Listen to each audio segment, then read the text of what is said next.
Thank you very much, Madam Chair, members of the committee. Steve Valancourt, Ward 8, Manchester. Just to address that last point, I filled up at a Hess station in Manchester. I believe it was 357 or 358. Then came to a Hess station in Concord where it was 341. So there's no rhyme or reason as to how things are priced. I believe your Lebanon area is one of the most expensive that I ever traveled through until you get to Quebec. I come before you, perhaps I should come before you asking you not only to pass this, but to increase it, because that would guarantee, I am convinced from a political point of view, that the most liberal big spenders, and I say that with all due respect, people would be thrown out of office, and my kind of fiscal conservatives and libertarians would be back in office next term. But that would not be the proper way to address things. What I would try to address things with you is the way Representative Sabrowski addressed things to a lesser degree. I think I could accept 3 or 4 cents. He mentioned if his house needs repairs, what's he going to do? He's going to prioritize what he has to repair. But if I have a major repair in my house, I could get a loan at a very low rate of interest and do all the repairs. I mention that not just to be flippant, but I've spoken with the former president of the Senate, Ted Gatzis, the current mayor of Manchester, who as always thinks out of the box, as he did on the gambling plan, which I presented before you recently. He tells me, and the sponsor of this gas tax bill says it's not possible, but I think you should talk to the mayor of Manchester. He tells me that you could take your gas tax, use it to bond more monies to repair roads and bridges, so you would accomplish everything you want to do without going to the big tax at once. As far as the big tax is concerned, I totally disagree with the Representative Horrigan point of view that just because the price of gas is high, we could raise the tax. You wouldn't think of doing that with the real estate transfer tax, which is only a small percentage of what it costs to sell a house, or with the interest and dividends tax, or with any other tax. So why should we think of doing that with the gas tax? We do need to fix some of our roads and bridges, but it's way overly exaggerated. Just like with finance, when I was on last year. We didn't say we need to do everything at once. That's what you're saying with roads and bridges. We need to fix them all at once, or civilization as we know it is going to come to an end. We didn't say we need to spend more money for students going to UNH, so we're going to throw everything there. Or we need to spend more money for legal services. In fact, I was very sad that we had to cut that.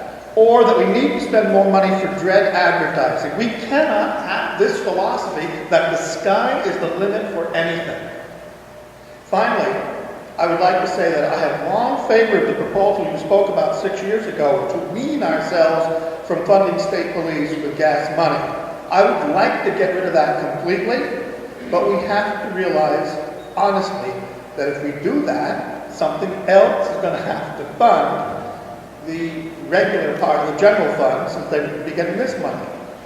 That would be another debate that you amongst yourselves would have a long time arguing with. Of course, I should have some suggestions such as cutting cultural resources and other things, but realizing that would not be the art of the possible, I still think we should move in the direction, because you can't really say we're not going to take any of this raise and put it toward that, because it's all moving things around. It's all one big pot. So that argument, I just totally don't buy that one either. As long as we still take any of the gasoline money for police, you can't say none of this new money can go to that, and be totally honest. I would just want to recommend, I don't know if it's possible, but that you look at what Ted Gatzis has said. It may not be possible, but it may be the solution. Thank you.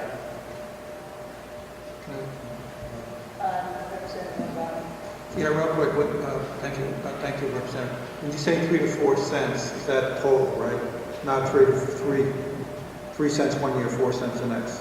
No, just like I wouldn't have you go up with the rooms and meals tax, 3% this year, then another 3%. You know, as they used to say, 3 cents here and there, 3 cents here and there. You're talking about real money after a while. So it would be total, 3 or 4 cents.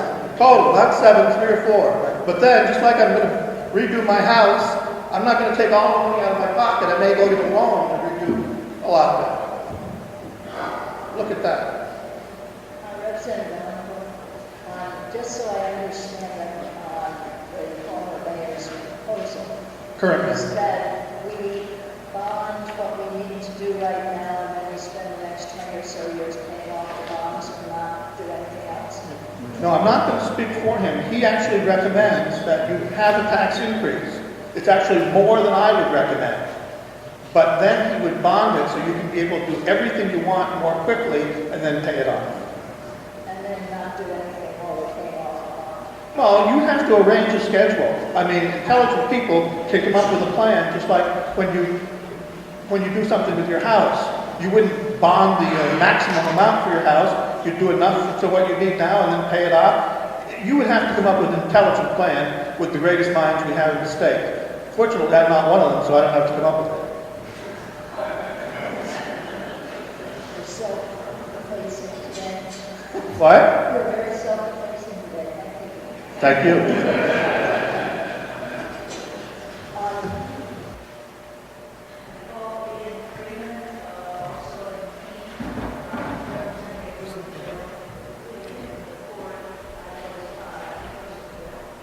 Yeah.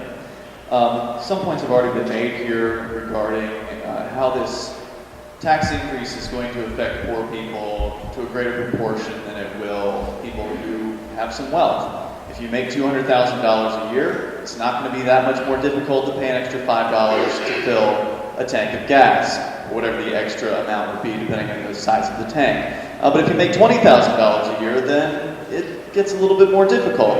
And I think it's important to keep that in mind when what we see coming up to the microphones here are not the average people in New Hampshire. We see the people who are coming to the microphones are people that are going to benefit from this tax increase. What a surprise, the contractors. They support the tax increase.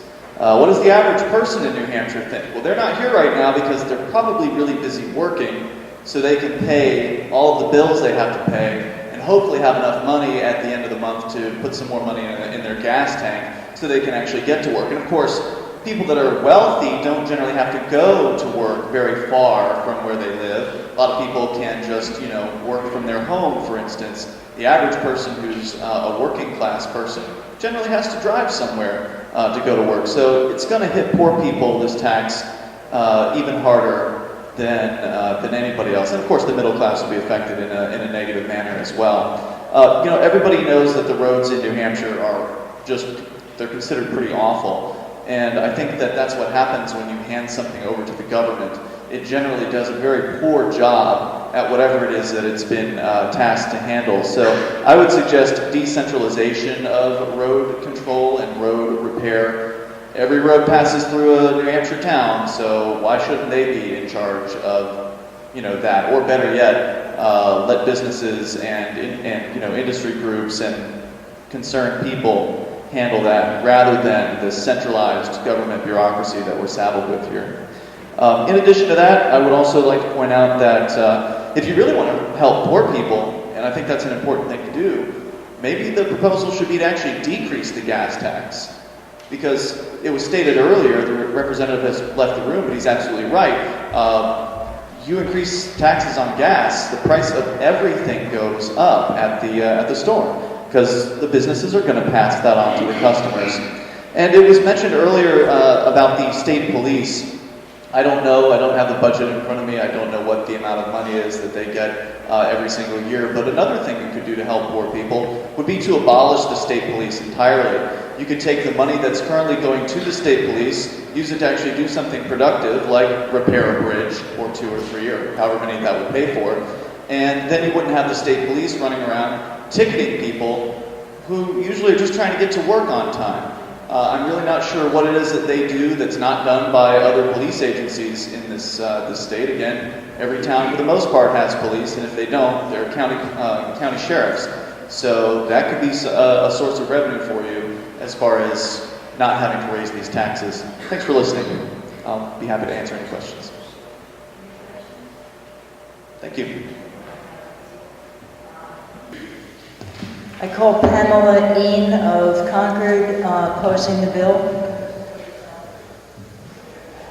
Thank you, Madam Chair, members of the committee. I am adamantly opposed to any tax increase on gasoline, and I just wanted to put a face to a citizen that this is really going to hurt. the price of gasoline is so high right now, thanks to some of the policies with the federal government. And for anyone to say that New Hampshire needs to increase it, either to stay up with other states or to compare us to other states, that's ludicrous. New Hampshire has always been a good fiscal state, and I don't want to see that change. Now, if the price of gasoline goes up, it's common economic sense that everything is going to also rise. Okay, so if it costs me more to go to work, it costs me more to travel anywhere, I'm not going to give up going to work, of course, and I'm not even going to give up the gallon of milk that I heard someone talk about because I like milk. But what I will give up is going out to eat, going on vacations in the state, spending money in other towns, because I'm not going to want to travel there. And I've heard people say, oh, the increase isn't that bad. But I'm one of those that I look at it every single day and I notice when it goes up and down. And I realize that cost going up isn't maybe the fault of this government. It is the fault of the federal government. And instead of going along with everyone else and raising the price of everything, I think we need to look at policies that will bring down the price. And the other thing that bothers me is when I hear people who have testified here, and saying, oh, well, the tax increase is a good thing. It's not a good thing for those of us who are working hard and trying to make a living. Believe me, it's not. Every single thing that goes up, and it will if you raise the price of gas, is going to affect someone of the lower class and the middle class. And the other thing that I found appalling is that from testimony, money had been set aside for years for improving roads, and that money has not been used to do that. And I don't think it's fair that the citizens have to pay when we've elected people to be stewards of our money, and that hasn't been done. And it's not going to get it that, okay, this bill might do that. I think you need to look at what's been going on, and I think it has to stop. And I think that's what government needs to do. You're there to protect life, liberty, and property. And I don't see the government doing that at this point. Thank you.